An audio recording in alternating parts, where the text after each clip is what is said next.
तो दोस्तों, पिछले एपिसोड में हमने देखा कि ऑर्थर और उसकी फैमिली फाइनली हेल्स्टी सिटी पहुंच चुके थे। और इसी सफर के दौरान ऑर्थर की लाइफ में स्लेवी नाम की एक ऐसी माना बीस्ट आई जो उसकी जिंदगी की सबसे बड़ी ताकत बनने वाली थी। लेकिन ऑर्थर को बिल्कुल भी अंदाजा नहीं था कि आज के दिन उसकी जिंदगी का सबसे डेंजरस दिन बनने वाला है। तो चलिए बिना किसी देरी के एपिसोड 10 शुरू करते हैं। एपिसोड की शुरुआत होती है हेल्स्टी ऑक्शन हाउस से। और सच कहूं तो ये कोई नॉर्मल ऑक्शन हॉल बिल्कुल नहीं लगता। पूरी बिल्डिंग किसी रॉयल प्लेस से कम नहीं होती। ऑर्थर भी पहली बार इतनी लग्जरियस जगह देख रहा होता है। उसकी बहन एलेनोर भी एक्साइटमेंट में इधर उधर देख रही होती है।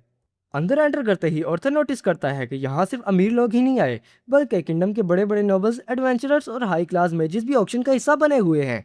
मतलब आज यहाँ जो भी चीज बिकेगी उसकी कीमत आम इंसान सोच भी नहीं सकता। ऑर्थर की एक आदत है जो उसे सबसे अलग बनाती है। वो सिर्फ चीजें देखता नहीं बल्कि उनसे सीखता भी है। इसीलिए जब उसकी नजर एक इंचांटेड सोर्ड पर पड़ती है जो माना से एक्टिवेट होकर लाइटनिंग रिलीज करती है, तब ऑर्थर के दिमाग में एक नया आइडिया आ जाता है। अगर फ्यूचर में मुझे और पावरफुल बनना है तो मुझे अभी अपने वेपन्स को इसी तरह अपग्रेड करना होगा। लेकिन दोस्तों, असली सरप्राइज अभी बाकी था। थोड़ी ही देर बाद पूरे हॉल का माहौल बदल जाता है। सब लोग अपनी जगह खड़े हो जाते हैं क्योंकि एंट्री होने वाली थी स्पेन किंगडम के किंग ब्लेन ग्लाइडर और उसकी रॉयल फैमिली की। जैसे ही किंग अंदर आता है पूरे हॉल तालियों से गूंज उठता है। लेकिन ऑर्थर वो सिर्फ चुपचाप सब ऑब्जर्व करता रहता है। उसके लिए ये सब और रॉयल गैदरिंग है क्योंकि अपनी पिछली जिंदगी में वो खुद भी एक किंग रह चुका है। ऑक्शन ऑफिशियली शुरू होती है। एक से बढ़कर एक रेयर आइटम बिकती है। किसी की बिड 50 गोल्ड तक होती है और किसी की 100 गोल्ड तक।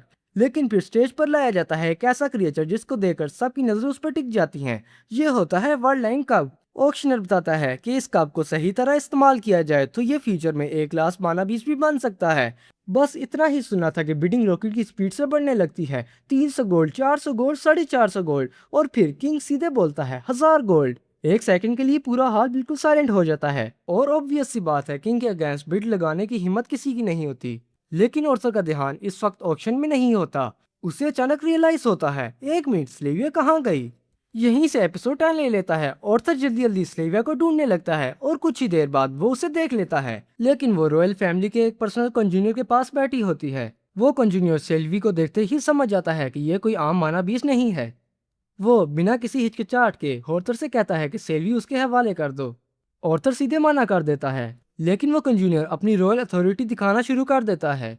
वो कहता है कि वो किंगडम का रॉयल कंजूनियर है और सेल्वी उसके साथ ज्यादा पावरफुल बनेगी। जब ऑर्थर फिर भी मना कर देता है तो वो ऑर्थर को फैमिली की धमकी देता है। और बस यही वो लम्हा था जहां से ऑर्थर का सब्र टूट जाता है। जिस इंसान ने अपनी पिछली जिंदगी में पूरी दुनिया पर हुकूमत की हो उसके लिए फैमिली सब कुछ बन चुकी थी। और जब किसी ने उस फैमिली को थ्रीटन किया तो ऑर्थर के अंदर एक ब्लड लस्ट बाहर निकल आया। एक ही पल में इतनी डेंजरस किलिंग इंटेंट रिलीज होती है कि आसपास के लोग सांस तक नहीं ले पाते। गार्ड तक पैनिक में आ जाते हैं और किंग को भी समझ नहीं आता कि इतना टेरिफाइंग ऑरा किसका है। ऑर्थर खुद को कंट्रोल कर लेता है लेकिन सबको एहसास हो चुका था कि यहाँ कोई बहुत ही डेंजरस इंसान मौजूद है। बाद में किंग रेनॉल्ड्स को बुलाकर सिक्योरिटी फेलियर का जिम्मेदार ठहराता है और पनिशमेंट की बात करता है। लेकिन असली मकसद कुछ और ही होता है। किंग ऑर्थर के सामने एक ऑफर रखता है। वो कहता है कि सेल्वी उसके बॉडीगार्ड को इंजीनियर को दे दी जाए। बदले में वो ऑर्थर को रेयर वर्ल्ड लाइन कप भी देने को तैयार है। रेनॉल्ड जवाब देता है सेल्वी ऑर्थर की पार्टनर है और फैसला भी वही करेगा। अब सबकी नजरें ऑर्थर पर टिक जाती हैं।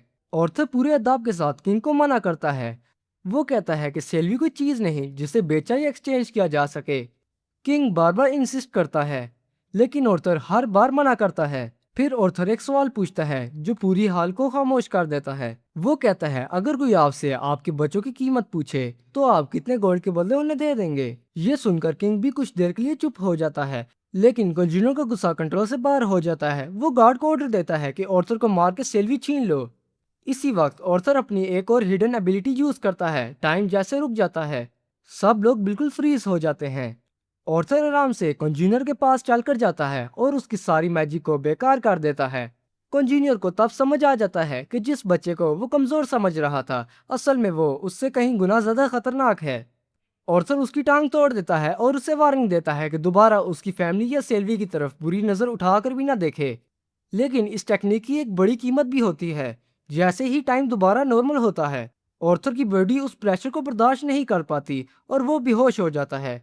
जब उसकी आंख खुलती है उसकी माँ एलिस उसके पास बैठी होती है। अगले दिन रॉयल मैसेंजर माफी और गिफ्ट लेकर आता है। ऑफिशियली कहा जाता है कि सिर्फ एक छोटी सी मिसअंडरस्टैंडिंग थी। अटैक करने वाले गार्ड को हटा दिया और कंजीनर को भी पनिशमेंट मिली है। ऑर्थर भी सिचुएशन को और ज़्यादा ख़राब नहीं करता और माफ़ी एक्सेप्ट करता है, लेकिन अंदर ही अंदर वो एक बहुत इंपॉर्टेंट बात समझ चुका था। इस दुनिया में सिर्फ पर्सनल स्ट्रेंथ काफ़ी नहीं है। अगर उसे कभी किंगडम्स और रूलर्स के सामने खड़ा होना है तो उसके पास भी उतनी ही बड़ी पावर और इन्फ्लुएंस होनी चाहिए। और इसी रियलाइजेशन के साथ एपिसोड 10 भी ख़त्म होता है।